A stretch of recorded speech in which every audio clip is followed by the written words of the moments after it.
Hola, ¿cómo están? Buen día. Yo sé que algunos me conocen porque he sido voluntaria en a otros años anteriores, pero muchos de acá no me conocen. Yo soy Marcela Gil, así que voy a aprovechar de presentar. Soy voluntaria de ciencias del segundo ciclo y la verdad no me había podido incorporar a este año a la actividad porque estoy pasando por una situación parecida a ustedes. Yo tampoco terminé mis estudios, pero en mi caso mis estudios superiores. Tuve hartos problemas en mi vida y también algunas épocas de irresponsabilidad, que eso ya para conversarlo en otro momento, no en esto, pero me atrasé, egresé de mi carrera un poco tarde y luego me puse a trabajar en esto y finalmente ahora, igual que usted, estoy terminando mi tesis, porque me puse a trabajar egresada, pero sin hacer lo último que se llama trabajo de titulación. Y por eso no había podido incorporarme porque estaba muy ocupada y sigo en eso, pero ya no me aguanté la gana y quise retomar las actividades con ustedes, así que espero de ser de ayuda y en este caso yo voy a ser la que voy a revisar la clase anterior. Voy a hacer la retroalimentación de la clase anterior y voy a pasar a compartir inmediatamente eso para que podamos avanzar con ese tema. Me demoré un poquito, aquí estoy.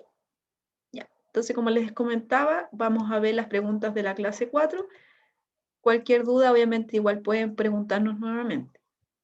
La primera pregunta es la principal función de los riñones. Aquí les fue bastante bien a todos, ya que la principal función de los riñones es eliminar los desechos y el exceso de líquido del cuerpo a través de la orina. ¿Ya? Los riñones también participan en eliminando el ácido, como dice acá, que producen las células del cuerpo y mantienen un equilibrio saludable entre el agua y las sales minerales, ¿ya? En la sangre. Para eso también ayudan los riñones a filtrar, obviamente, la sangre. La siguiente pregunta, igual le fue bastante bien. ¿Cuál de los siguientes no es un órgano que pertenezca al sistema nefrourinario? Aquí, como ven, yo les puse una imagen. Están los riñones, el uréter, la vejiga y la uretra, pero el hígado, que es la respuesta correcta, no pertenece a este sistema. Acá la siguiente pregunta decía, está mal este signo acá, pero de todas formas la pregunta comienza así, dice, a pesar de las constantes variaciones del medio interno y externo, el cuerpo tiende a mantener cierta estabilidad en sus condiciones internas. Al mecanismo por el cual los organismos conservan su medio interno en condiciones relativamente constantes y dentro de un rango adecuado, se le denomina homeostasis. Esa palabra memorízensela porque es muy importante en esta materia. ¿Ya? La homeostasis. ¿Qué es la homeostasis? El mecanismo por el cual los organismos, o sea, nosotros, por ejemplo, somos un organismo, conservan su medio interno en condiciones relativamente constantes. Por ejemplo, la temperatura del cuerpo humano se mantiene generalmente constante a menos que uno se enferme. Ese es un ejemplo. ¿Cómo contribuye el sistema nefrourinario a que se produzca esta hemostasis? Ya, aquí, si ustedes se dan cuenta, la pregunta es complicada, tiene muchas palabras enredadas, pero ustedes tienen que fijarse en lo principal. Dice el sistema nefrourinario o urinario, o como le quieran decir. Entonces, si ustedes se dan cuenta, eh, había muchas alternativas que no tenían que ver con este sistema. La única que tenía que ver era la A, pero la B, por ejemplo, dice contribuye a través de su órgano principal llamado hígado. Ya vimos que el hígado no pertenecía al sistema nefrourinario. La C dice contribuye haciendo ingresar el oxígeno a la sangre y eliminando el dióxido de carbono en un proceso llamado intercambio de gases. Esto es parte del sistema respiratorio. Y la D, la verdad, era un distractor porque dice el sistema nefrourinario no contribuye a la hemostasis. Y no es así, porque tal como dice acá, la alternativa correcta es la A, porque sí contribuye a través de la generación y eliminación de la orina, lo que permite regular la cantidad de agua, la regulación de sales y azúcar y la eliminación de los productos de desecho. O sea, a través de la orina estamos haciendo este tipo de regulación. Y si ustedes han conocido a alguien que se enferma de los riñones, se van a dar cuenta que de repente pasan muchas cosas como la retención de líquido, cosas así, porque no se produce este mecanismo de regulación interna. La siguiente pregunta es una pregunta de materia. Dice, ¿cuáles son las células encargadas de generar anticuerpos? Los anticuerpos se generan a través de las células de unos linfocitos, pero no solo los linfocitos T, que también participan en la respuesta inmune, sino que son los linfocitos B. La siguiente pregunta, aquí se equivocaron algunos, porque la pregunta era compleja. Dice, ¿cuáles son las células del sistema inmune que se encargan de combatir células tumorales o cancerosas? La verdad que los linfocitos T, que es la respuesta que algunos pusieron, sí participan a veces en la respuesta inmune contra células, contra el cáncer. Pero las células que son específicamente hechas para esto son las de la alternativa D, Natural Killer, NK. Aquí se me fueron todas, pero esta es la alternativa correcta, la D. La siguiente pregunta dice, la actual pandemia es causada por un virus llamado SARS-CoV-2, o sea, el COVID. ¿Cuál es la principal célula que se encarga de combatir los virus que causan enfermedades en nuestro organismo? Acá yo lo puse un poco largo el texto, pero es solo los linfocitos T, que ya lo habíamos visto antes en las alternativas anteriores, que dice que son una especie de células inmunes cuyo principal propósito es identificar y matar a patógenos invasores o células infectadas. Esta célula es altamente específica. Con esto se refiere a que están generadas son distintas variaciones generadas para cada una de las enfermedades. No todas las enfermedades, pero las enfermedades que generan esta respuesta, se genera un linfocito específico para esa enfermedad. Entonces, como dice aquí, hay billones de variaciones posibles de estas proteínas de superficie y cada una puede reconocer un objetivo diferente. ¿Ya? La siguiente pregunta dice, ¿cuál es la diferencia entre la inmunización activa y la pasiva? Bueno, en este caso, la inmunización activa, como dice la palabra, es que se genera de forma activa. Esto quiere decir que el cuerpo activamente lo genera y la pasiva no. No es el cuerpo o el organismo quien la genera, sino que se introduce por otro medio. ¿Ya? Por lo tanto, la alternativa correcta es la C.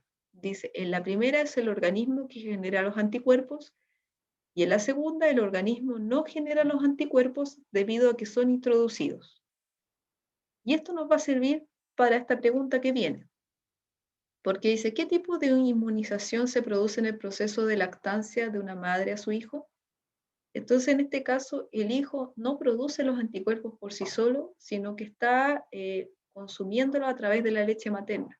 Se están pasando a su organismo a través de la leche materna. Por lo tanto, se producen de forma pasiva. Pero como ustedes comprenderán, este es un proceso natural, no, que la naturaleza se da de esta forma. Por lo tanto, es una inmunización pasiva natural, no es artificial, como que se fuera introducido, por ejemplo, a través de una inyección.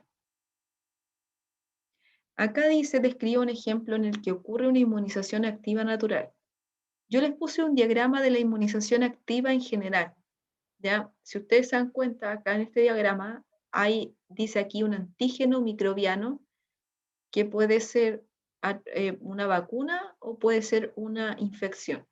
O sea, se puede dar a través de una vacuna o de una infección, que es enfermarse propiamente tal. La vacuna, usted entiende que es algo artificial, no es un mecanismo natural. Por lo tanto, la vacuna no es un ejemplo de inmunización activa natural. El mejor ejemplo es el contagio de cualquier enfermedad, ¿ya? Que ahí algunos pusieron cosas parecidas. Entonces, un ejemplo sería contagiarse de, no sé, peste, la peste, por ejemplo. Entonces, me contagio yo de peste cristal en días o semanas, me da la infección y después, ¿qué hace? Mi cuerpo se empieza a generar estos anticuerpos y me recupero porque genero una inmunidad a esta enfermedad. Y luego, en los años que vienen, no es posible que me vuelva a dar peste porque yo ya tengo una respuesta inmune para esta enfermedad, ¿ya? No todas las respuestas inmunes permanecen por siempre en el organismo, como la del tema de la peste. O inclusive hay personas que se vacunan y no, la respuesta inmune no permanece para siempre. O hay enfermedades como el COVID o como la influenza que las respuestas inmunes duran un periodo, pero no son duraderas para siempre. Como dice acá, entonces se confiere mediante la respuesta del hospedador a un microbio o un antígeno microbiano, si proporciona resistencia a la infección. O sea, quiere decir que si esta respuesta proporciona una defensa, una resistencia. Es específica, o sea, quiere decir que cada defensa que se produce o anticuerpo que se produce es específico para la enfermedad. Y se genera una memoria que, como les explicaba yo, puede durar un periodo de tiempo acotado o puede ser para toda la vida. ¿Cómo funcionan las vacunas? Esta creo que es como la última pregunta. Dice acá, nosotros modificamos un poquito la respuesta porque si bien era correcta, pero no estaba 100% correcta. Por lo tanto, la respuesta era, trata de introducir en personas sanas el microbio, pero no viene el microbio como tal, sino que viene muerto o atenuado. Esta es una de las formas de vacuna, hay varias formas. O también puede venir un virus, que es un virus que está inoculado de cierta forma, que no puede causar la enfermedad, o un fragmento viral, esto quiere decir un pedacito del virus, no el virus completo, que es una molécula grande, ya, con el fin de quedar inmune. O sea, nosotros introducimos esto en el organismo para generar, como vimos en el diagrama anterior, una respuesta inmune activa, y esto va a hacer que en el futuro no se genere entonces la enfermedad. Y eso sería la revisión de la clase anterior. Para cualquier pregunta lo pueden hacer a través de mi WhatsApp o de mi correo electrónico que está acá. Y bueno, anteriormente algunos me habían hecho algunas consultas, pero la verdad que como yo no estaba incorporada a las actividades, no les pude responder porque no sabía bien lo que estaba. No fue con mala voluntad ni nada, sino que estaba muy perdida y bueno, y entre medio de esto también a mí me dio COVID, que eso es aparte, y también estuve enfermita unos días, entonces también fue una de las razones por las que no les pude responder. Pero ahora ya estoy incorporada y lista para responder cualquier pregunta. Eso sería todo y nada más que decir, un abrazo y nos estamos viendo en otra retro o quizás en alguna clase o respondiendo alguna de sus preguntas.